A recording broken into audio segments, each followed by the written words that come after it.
So you've installed HUD Commander, you've probably watched all the other videos that we've got at the moment, but this one probably is the one you've been waiting for. You've set up your commands, now you're ready to start using it. Okay, so assume you've got HUD Commander loaded. You can click on one of the following links on one of your mobile devices, your laptop, wherever you want to display the client application. Once you've got it loaded in your browser, you've got some options. The Elite Dangerous profile will be there by default.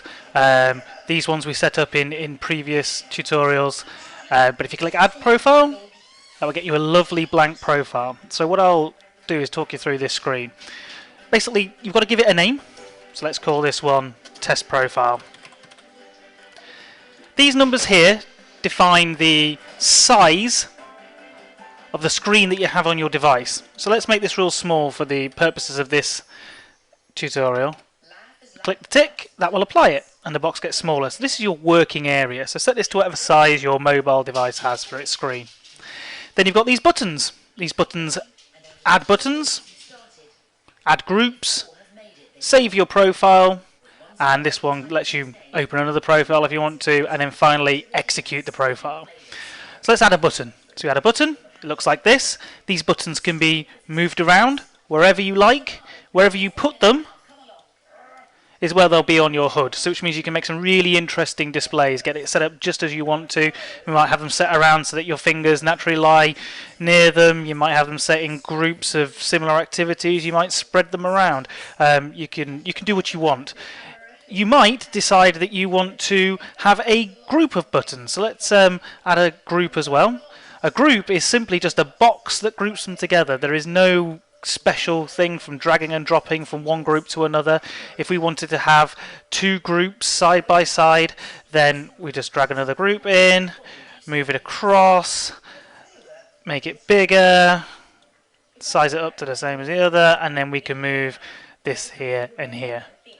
The icons on the button and on the groups are similar. You click Save to save it, or you click this Remove button to get rid of it, and the same for the buttons as well. When we're in this mode, you can't move them, you can't drag them around. This is exactly as they will appear when we execute the profile.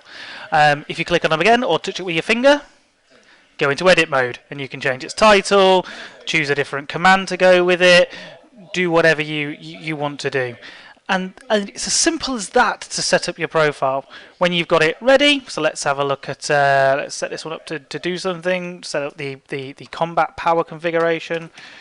We'll just call this one Combat.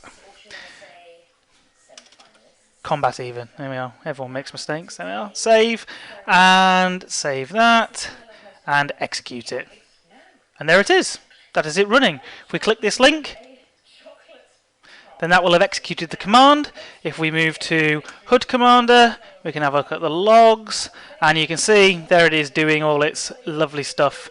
Of course it didn't do anything because I haven't got a game running, it's just for the demonstration. If you decide at some point you wish to change how this profile looks, I don't know, you want to add some more buttons, maybe more than one here, just click on the spanner, that'll take you back to your edit screen, and hey presto, you can do exactly what you want wherever you want. If you want to open a different profile, just click on the open, you'll see all the ones here, and here's our test profile, and that will remain there forever and a day. Okay, so hopefully that was a bit of a whirlwind tour, but there really isn't much to say. Drag and drop your buttons wherever you want them, connect them to the commands that you set up on the server, and then every time you touch them, HUD Commander will take care of that for you. So I hope this gives you the advantage. Take care.